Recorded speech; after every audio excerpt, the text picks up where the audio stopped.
بسم اللہ الرحمن الرحیم نصلی علی رسولہ الکریم بسم اللہ الرحمن الرحیم قال اللہ تبارک و تعالی فی کلام المجید والفرقان الحمید هو الذی ارسل رسولہ بالہدى ودین الحق لیظہرہ علی الدین کلہ ان الحکم الا للہ وقال اللہ تبارک و تعالی ولا تهنوا ولا تحزنوا وانتم الاعلون ان کنتم مؤمنین۔ حضرات دیوکار، دوستوں، بھائیوں، بزرگوں اور میری جماعت کے علماء کرام، چند باتیں کر کے آپ سے اجازت چاہوں گا، صرف حاضری لگوانے کے لیے آیا ہوں۔ اللہ رب العزت، اس نے کائنات کو بنایا، کائنات کا مالک، کائنات کا خالق، ہمیں پیدا کرنے والا، چرند پرند درند، جنگلات کو بنانے والا، آسمان کی نیلی چھت کو بچھانے والا، بنانے والا، زمین کو بچھانے والا، فصل گل و لالہ کو اگانے والا، زمین کو آباد کرنے والا، کہکشاؤں کا مالک، جنگلات کا مالک، جنگلات کا خالق، جنگلات میں داڑنے والے درندوں کا مالک، فضائے بصیر میں اڑنے والے پرندوں کا مالک، سمندروں کی تہوں میں تیرنے والی مچھلیوں کا مالک، بلوں میں رینگنے والی چیونٹیوں کا مالک، وہ میرا اللہ ہے، میرا رب ہے، میرا خالق ہے، میرا مالک ہے۔ یہ زمین اللہ رب العزت کی زمین ہے، جس کی زمین ہو اس پہ حکم، اس پہ قانون اسی کا چلنا چاہیے۔ چھوٹی سی چٹکی سی مثال دے کر اپنی بات کو واضح کرتے ہوئے آگے بڑھوں گا۔ آج ہم محنت کرتے ہیں گھر بنانے کے لیے، ایک مکان بنانے کے لیے، چند فٹ، چند میٹر، چند مرلوں کا مکان، اس کو جب بنا لیتے ہیں، سجا لیتے ہیں، اپنی فیملی کو اس کے اندر آباد کر لیتے ہیں، تو یہ زمین جس کی جزوی ملکیت ہمارے پاس ہے، در حقیقت اس زمین کا حقیقی مالک عرش کا خدا ہے۔ لیکن جب یہ زمین ہم حاصل کر لیتے ہیں، اس کو بنا لیتے ہیں، اس پہ اپنا مکان سجا لیتے ہیں، تو پھر محلے والا، کوئی ساتھ رہنے والا جو مقام اور مرتبے میں ہم سے کم نہیں ہے، جو انسان ہونے کے اعتبار سے ہمارے ہم پلہ بھی ہے، برابر بھی ہے، نہ وہ ہمارا مالک ہے، نہ ہم اس کے مالک ہے، نہ وہ ہمارا حاکم ہے، نہ ہم اس کے محکوم ہیں۔ لیکن اگر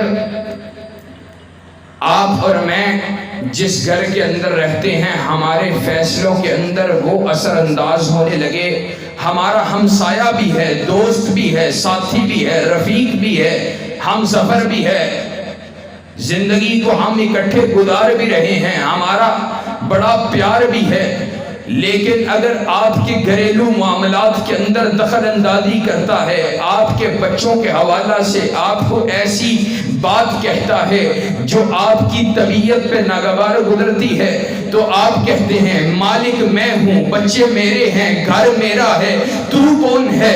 پھر بتلاؤ جس نے کائنات کو بنایا، جس نے کائنات کو سجایا، جس نے تمہیں پیدا فرمایا، جس نے تمہیں سانس دینے کی اور لینے کی طاقت عطا کی، جس نے تمہارے لیے آکسیجن کو پیدا فرمایا، جس نے تمہارے خون کو تمہارے جسم کے اندر گردش فرمایا، جس نے تمہیں دھڑکتا ہوا دل عطا کیا، جس نے تمہارے جسم کے اندر ہوا کی صفائی کے لیے پھیپھڑوں کو لگایا، جس نے تمہارے دماغ کو بنایا، تمہیں دیکھنے کی صلاحیت آنکھیں عطا کی، تمہیں بولنے کی صلاحیت زبان عطا کی، تمہیں سننے کی صلاحیت کائنات کے رب نے تمہیں کان عطا کیے، تمہاری خوبصورتی کو بڑھانے کے لیے، تمہیں مزید خوبصورت دکھلانے کے لیے تمہارے اوپر جو ہے بالوں کو سجایا، تمہاری جو ہے باموں کو بنایا، تمہیں سونگھنے کی صلاحیت ناک عطا کیا۔ اللہ رب العزت نے کل تجھ کو بنایا ہے، پھر بتلا تیرے وجود کے اوپر اور تیرے عطا کردہ اس گھر کے اوپر اور تجھے عطا کردہ اس ملک کے اوپر اور اس ملک جو پوری کائنات کے اندر موجود ہے، اس کائنات کے اوپر حکم اگر چلنا چاہیے تو محمد رسول اللہ صلی اللہ علیہ وسلم کے رب کا چلنا چاہیے۔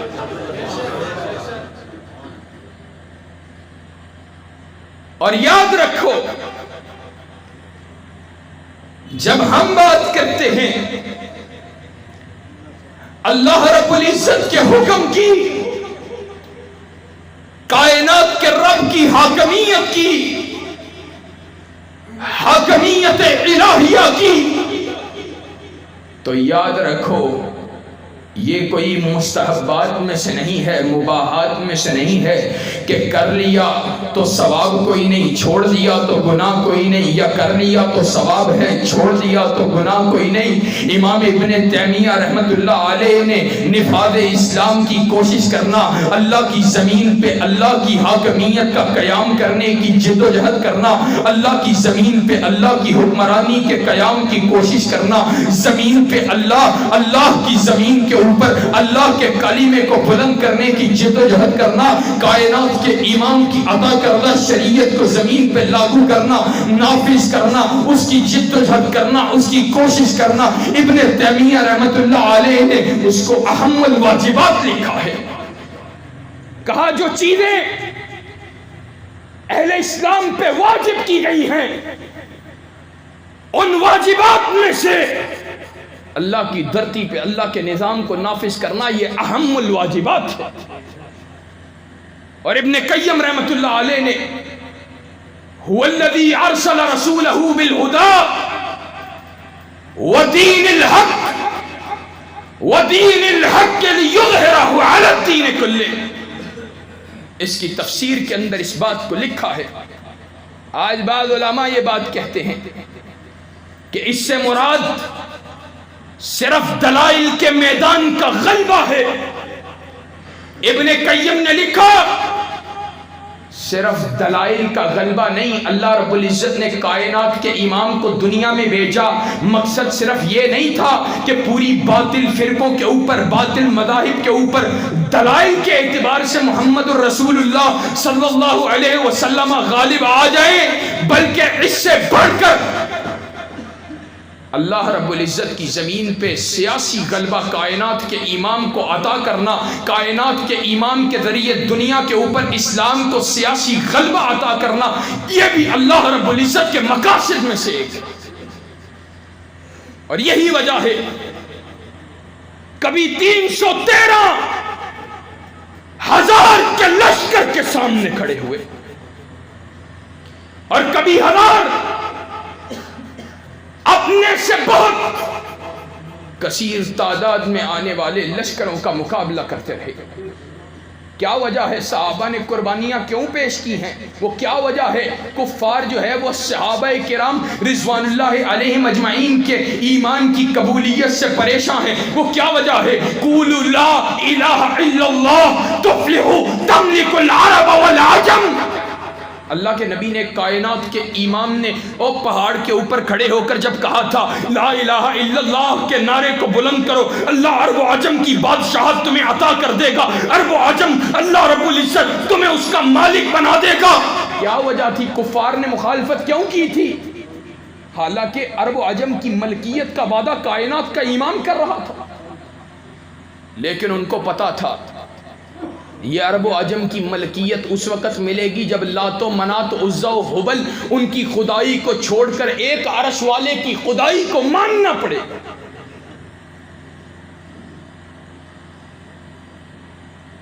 بتلاؤ اگر یہ مقاصد میں سے نہیں ہے، اسلام کا غلبہ، کتاب و سنت کا نفاذ، اللہ کے عطا کردہ شریعت کا نفاذ، تو نبی کریم جناب محمد الرسول اللہ صلی اللہ علیہ وسلم نے مکہ کو کیوں چھوڑا؟ مدینہ میں ریاست کو کیوں قائم کیا؟ اور ریاست مدینہ سے میری مراد یہ ریاست مدینہ نہیں، میری مراد ریاست مدینہ سے وہ مراد ہے کہ جس ریاست مدینہ کے اندر نہ زناکاری کے اڈے موجود تھے، نہ شراب کے اڈے موجود تھے۔ کائنات کا امام وہ امام، اور اس نفاذ اسلام کی بات کر رہا ہوں جو اپنوں کے لیے رحمت نہیں بلکہ بیگانوں کے لیے بھی رحمت ہے۔ یہودی کی بیٹی، یہودی ہنڈے اس کی آبرو کے در پر ہیں، وہ کیا کہتی ہے؟ میں بھی تمہاری تورات کو ماننے والی، تمہارے موسیٰ کو ماننے والی، میں بھی تمہارے مذہب کو رکھنے والی ہوں، اور میرے در پر کیوں ہو؟ میرے جو ہے تم میری عزت اور آبرو کے در پر کیوں ہو؟ کائنات کے امام کی طرف، کائنات کے امام کے حجرے کی طرف رخ کرتی ہے۔ وہ بھی جانتی ہے اب جس وقت میرے اپنے ہی دیس والے، میرے اپنے ہی مذہب والے میری آبرو کے در پر ہیں، اگر میری آبرو کو کوئی محفوظ کر سکتا ہے تو وہ کائنات کا وہ امام محفوظ کر سکتا ہے۔ آپ کو آواز دی، کائنات کا امام دھوڑتا ہے۔ ام عائشہ صدیقہ طاہرہ رضی اللہ تعالی عنہ کہتی ہے کائنات کے امام کی کملی آپ کے قدم ہے مبارکہ میں گرتی ہے، آپ نے اپنی کملی کو اٹھایا، آپ دوڑتے ہوئے باہر نکلے، اس بیٹی کے اوپر، اس یہودی کی بیٹی کے اوپر اس کملی کو ڈالا، اور کیا کہا اے یہودی کی بیٹی، تو صرف یہودی ہی کی بیٹی نہیں بلکہ محمد رسول اللہ کی بیٹی ہے صلی اللہ علیہ وسلم۔ اور ریاست مدینہ کون سی ریاست مدینہ؟ کائنات کے امام محمد رسول اللہ صلی اللہ علیہ وسلم کے پاس بنو مخزوم کی فاطمہ اس کے چوری کے حوالے سے سفارش کرنے کے لیے اسامہ ابن زید آئے تھے، تو جواب میں محمد الرسول اللہ صلی اللہ علیہ وسلم نے کیا کہا تھا؟ لوگوں، آج تم نے دنیا کے ہر نظام کو آزمایا، اور آج بھی عالم پتہ ہے کیا ہے؟ بدبختی یہ ہے ہماری، نواز شریف کو آزمایا، عمران خان کو آزمایا، بھٹو کو آزمایا، اس کی بیٹی کو آزمایا، جرنیلوں کو آزمایا، آج بھی اسلام کو آزمانے کے لیے تیار نہیں۔ کل کوئی اور فنکار اٹھے اس کو آزمانے کے لیے تیار۔ اسلام نبی کریم کی شریعت، اس کی برکات کا عالم کیا تھا؟ عالم یہ کائنات کے امام نے کہا تھا، اور تو میرے پاس اس فاطمہ کی سفارش لے کے آیا ہے، جا سن لے۔ اللہ اکبر، لو ان فاطمہ بنت محمد سرقت لقطعت یدہ، اگر محمد رسول اللہ صلی اللہ علیہ وسلم کا قلب اطہر، حسنین کی والدہ، علی کی بیوی، جنتی عورتوں کی سردار سیدہ فاطمہ بھی چوری کرے تو محمد رسول اللہ اس کے ہاتھ کو بھی کاٹ ڈالے گا۔ اور آج پتہ ہے کس وجہ سے ہم دین سے غداری کرتے ہیں؟ دین کے نظام کو ہم قبول کرنے کے لیے تیار نہیں ہیں۔ مولوی صاحب بات کر رہے ہیں، کوئی شخص اٹھتا ہے، کوئی قائد، کوئی لیڈر، جواب پتہ ہے کیا ہے؟ یار اس کا ساتھ کیسے چھوڑ سکتے ہیں؟ میں نے تو اس کے گھر سے چائے پی ہے، اس کے گھر سے کھانا کھایا ہے، اس نے میرے بیٹے کو نوکری لگوایا ہے، اور اس کو اس لیے اختیار کر لیتا ہے کہ اس نے تیرے بیٹے کی نوکری کے لیے سفارش کی ہے، اور جس کی سفارش سے کل جنت کے دروازے کھلنے ہیں اس کے نظام کو چھوڑ دیتا ہے۔ اور پتہ ہے کیا کہتے ہیں؟ کہتے یہ ہیں کہ ہم اس کا ساتھ کیسے چھوڑ دیں؟ جناب میں چودھری صاحب کا ساتھ نہیں چھوڑ سکتا، 10 15 20 50 100 لوگوں میں کھڑا ہوں، چودھری صاحب میرا نام جانتے ہیں، نام لے کر پکارتے ہیں۔ تیرا چودھری تجھے نام لے کر پکارتا ہے، لیکن تو اس وقت مسجد میں موجود ہے، کوئی اپنے گھر میں سو رہا ہے، تیرا چودھری نہیں جانتا تو کس عالم میں ہے۔ اور میں اس رب کے نظام کی بات کر رہا ہوں، جب تو گھر کے اندر تنہائی کے اندر سو رہا ہوتا ہے یا تنہائی کے اندر موبائل کے اوپر بیٹھا ہوتا ہے، جب تو کائنات کے رب کے علاوہ تو کسی اور کے سامنے نہیں ہوتا، تو اپنے چودھری کے سامنے نہیں ہوتا، تیرا چودھری تجھے نہیں جان رہا ہوتا، اور تیرے بستر پہ سوئی ہوئی بیوی بھی جب تیرے حالات کو، تیرے عوامل کو جان نہیں رہی ہوتی، تب بھی کائنات کا رب تیرے سانس کی رفتار کو جان رہا ہوتا ہے۔ اور یاد رکھو، نفاذ اسلام کی بات کرنا، کائنات کے رب کی حاکمیت کی بات کرنا، یہ میرے لیے خوش بختی کی بات ہے، سعادت کی بات ہے، تمہارے لیے سعادت کی بات ہے۔ وگرنہ کائنات کے رب کی حکمرانی کا عالم پتہ ہے کیا ہے؟ اس کی حکمرانی کا عالم یہ ہے، خود اپنے زبان سے کیا کہا، وَمَا تَسْقُطُ مِن وَرَقَةٍ إِلَّا يَعْلَمُهَا۔ اللہ رب العزت نے زمین کے اوپر بے شمار، بات کو ذرا کھول کے کرتے ہیں، 200 سے زائد ممالک ہیں، ہزاروں لاکھوں صوبے، کروڑوں کی تعداد میں تقریباً بستیاں ہیں دنیا کے اندر، اور ہزاروں جنگلات، ہر بستی کے اندر، ہر جنگل کے اندر لاکھوں ہزاروں درخت،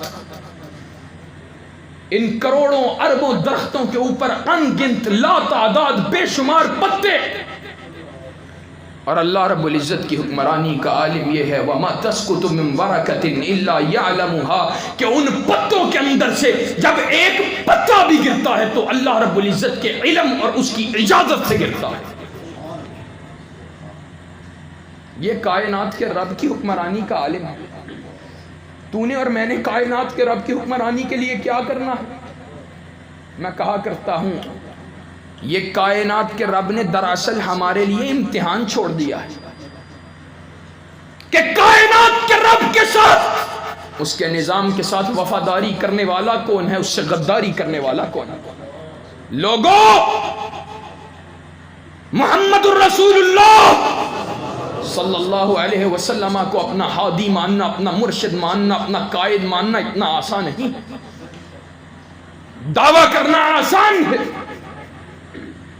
ان کو کہنا وہ ہمارا ہادی ہے، وہ ہمارا مرشد ہے، وہ ہمارا قائد ہے، وہ ہمارا رہنما ہے، وہ ہمارا رہبر ہے، وہ ہمارا لیڈر ہے، اس کے لیے پتہ ہی کیا کرنا پڑتا ہے، محمد فرق بین الناس، محمد الرسول اللہ صلی اللہ علیہ وسلم لوگوں کے درمیان تفریق کا سبب ہیں۔ ایک طرف وہ لوگ ہیں، چاہے سگا باپ ہے یا سگا بیٹا ہے، ایک طرف وہ لوگ ہیں جو محمد الرسول اللہ کی غداری کرنے والے ہیں، آپ سے غداری کرنے والے ہیں، ایک طرف وہ لوگ ہیں جو آپ سے محبت کرنے والے ہیں، آپ سے وفاداری کرنے والے ہیں، درمیان میں کوئی نہیں۔ محمد فرق بین الناس، اور ہماری محبتوں کا مرکز، اس کی بنیاد، ہماری وفاداریوں کی بنیاد بھی اسی کی ہونی چاہیے کہ محمد فرق بین الناس۔ ہم اس دڑے کے اندر کھڑے ہیں جو رسول اللہ کے محبین کا اور وفاداروں کا دڑا ہے، یا رسول اللہ کے غداروں کا دڑا ہے۔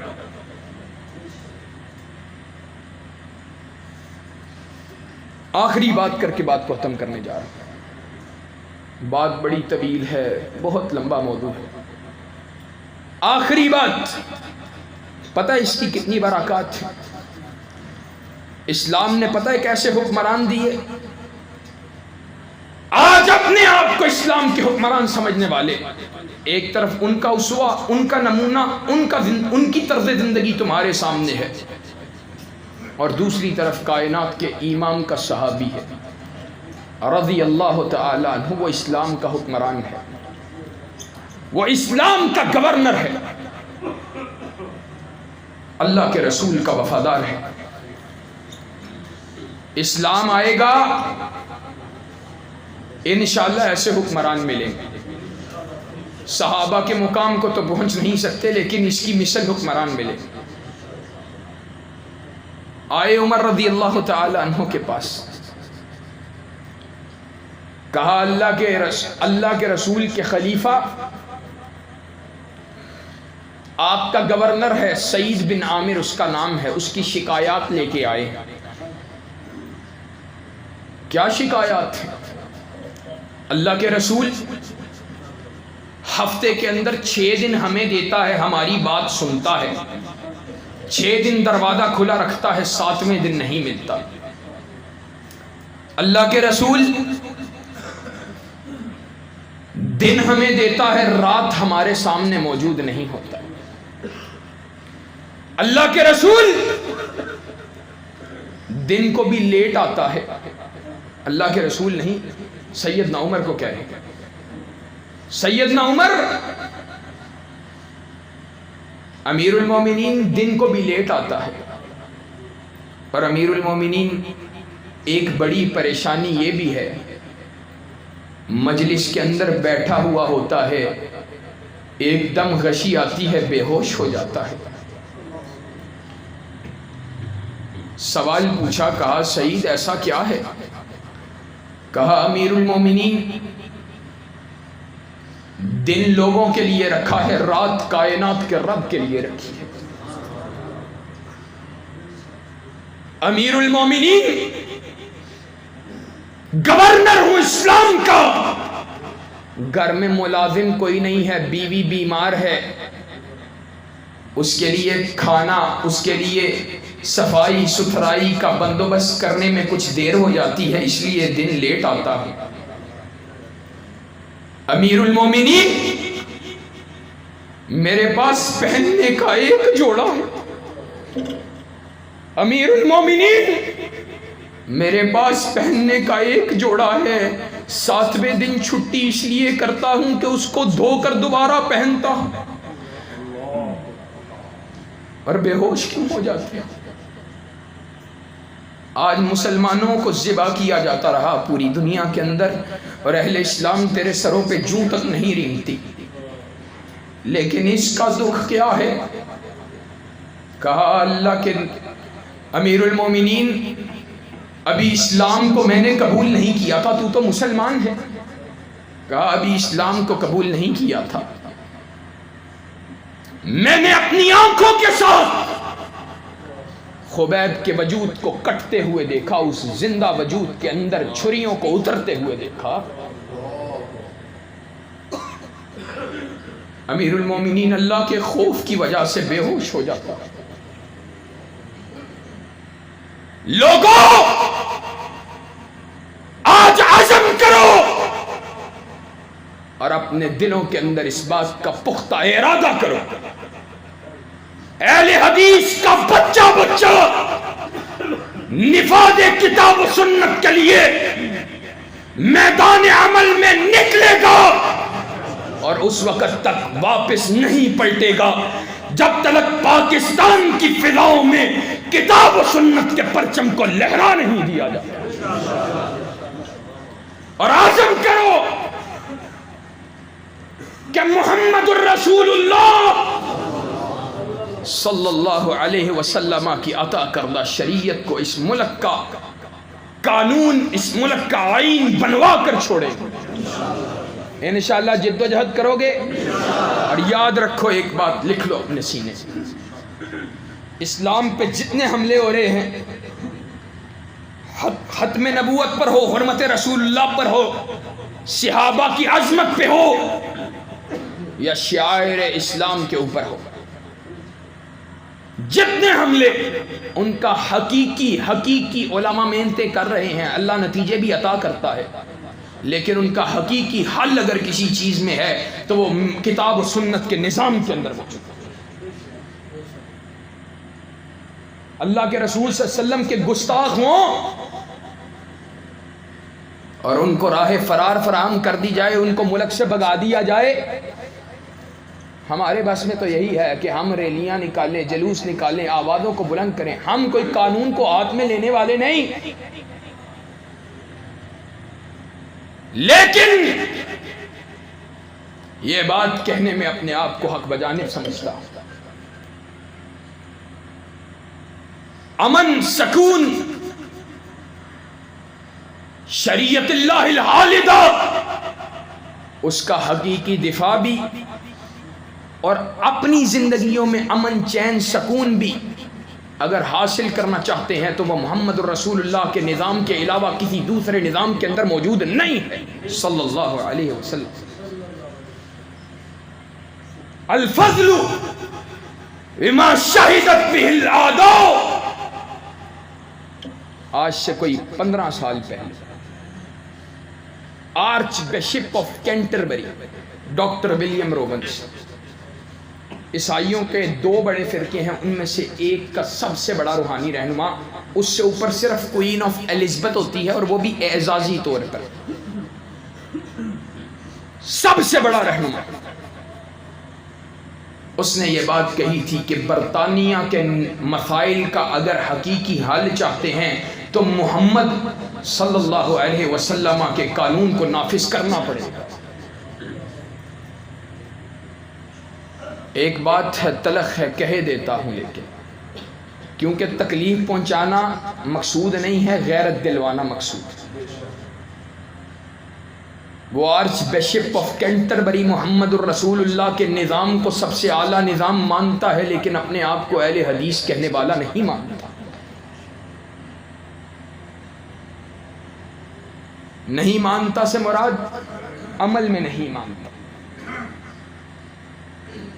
لوگوں، آج اسلام کو تمہاری قربانیوں، تمہاری جوانیوں کی ضرورت ہے۔ آج اسلام کو دوبارہ تمہاری قربانیوں کی ضرورت ہے، اور وہ قربانیاں انشاءاللہ ہم دیں گے، دو گے انشاءاللہ۔ دفاع دین کے لیے میدان عمل میں آنا پڑا، آؤ گے انشاءاللہ۔ اور حقیقت بات یہ ہے، آج دین کو تمہاری ضرورت ہے۔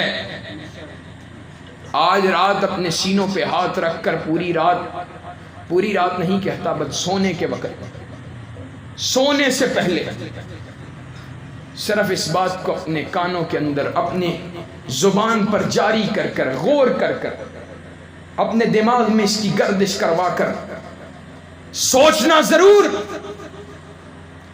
کہ کیا محمد الرسول اللہ صلی اللہ علیہ وسلم کی عطا کردہ شریعت کے نفاذ کی کوشش کرنا یہ ہماری ذمہ داری نہیں؟ اور یہ نظام پتہ ہے کیسا نظام ہے، اس کی برکات کیسی ہے؟ ڈر معیشت کا ہی لگتا ہے نا، رونا ساری دنیا کا آج معیشت کا ہی ہے نا۔ میں اپنے والد گرامی سے کہہ رہا تھا، میں نے کہا کائنات کا رب تو مالک ہے، خالق ہے، ہفتہ 10 دن کا بعد ہمارا عقیدہ اور ہمارا ماننا یہ ہے، آج پوری دنیا اکنامک ریسیشن سے گزر رہی ہے، یعنی معاشی تنگی سے گزر رہی ہے پوری دنیا، پاکستان اکیلا نہیں، پوری دنیا۔ لیکن ہمارا ماننا یہ ہے کہ اللہ رب العزت نے اپنی بغاوت کرنے کی وجہ سے، اللہ کی بغاوتوں کی وجہ سے اللہ نے زمین کے رزق کو تنگ کیا ہوا۔ یہ اور لوگوں کی باتیں ہوں گی جو یہ سوچیں اور یہ کہیں کہ جناب میرا ڈالر جناب اوپر اس لیے چلا گیا، جناب وہ جناب کم ہو گئے ہیں، آبادی بڑھ گئی ہے، یہ ہو گیا ہے، وہ یہ اہل اسلام کی بات نہیں۔ کائنات کے رب نے قرآن میں کہا ہے وَلَوْ أَنَّهُمْ أَقَامُوا التَّوْرَاةَ وَالْإِنْجِيلَ وَمَا أُنزِلَ إِلَيْهِمْ مِنْ رَبِّهِمْ لَأَكَلُوا مِنْ فَوْقِهِمْ وَمِنْ تَحْتِ أَرْجُلِهِمْ۔ اگر تورات انجیل کو ماننے والے اور جو کچھ اللہ نے نازل کیا ہے اس کو ماننے والے زمین کے اوپر اس کو نافذ کر دیں تو نتیجہ کیا نکلے گا؟ اللہ آسمان سے بھی رزق کے خزانوں کو کھول دے گا، زمین بھی اپنے اندر سے رزق کو باہر نکال دے گی۔ اسی لیے کائنات کے امام نے بھی کہا تھا لحد یقام فی الارض خیر لہم من ان یمطروا 40 یوما۔ ایک اللہ کی حدود میں سے ایک کا قیام، ایک کا اللہ کی حدود میں سے ایک کا قیام ان کے لیے کتنا بہتر ہے؟ من ان یمطروا، کہ ان کے اوپر بارش برسے کتنے دن؟ رحمت کی بارش، رحمت کی بارش برسے 40 دن کی رحمت کی بارش کی برکات سے زیادہ بہتر ایک حد کا قیام ہے۔ اللہ کی زمین کے اوپر اس کی ایک حد کو نافذ کرنا 40 دن کی رحمت و برکات۔ رحمت کی بارش کا مطلب یہ ہے کہ زمین اپنے خزانوں کو باہر نکال دے گی۔ 40 دن کی رحمت و برکات کی بارش سے بہتر ہے۔ تو پھر آئیے، میں یہ چاہتا ہوں کہ میری قوم کے نوجوان مسلک اہل حدیث کا ہر فرد، ہر بوڑھا، ہر نوجوان، ہر بچہ، ہر ماں، ہر بیٹی وہ اپنے سینے کے اندر نفاذ کتاب و سنت کی تڑپ لے کر میدان میں نکلے، اپنی جگہ پر نفاذ کتاب و سنت کا درس دے، اور پورے پاکستان کے اندر کتاب و سنت کے نفاذ کے علم کو اٹھائے ہوئے اہل حدیث کا ہر فرد باطل کے سامنے سیسا پلائی ہوئی دیوار بن جائے۔ اور انشاءاللہ ہم بننے کے لیے تیار ہیں، انشاءاللہ بننے کے لیے تیار ہو۔ خون دل دے کے نکھاریں گے روح برگ گلاب، کہ ہم نے گلشن کے تحفظ کی قسم کھائی ہے۔ وآخر دعوانا ان الحمدللہ رب العالمین۔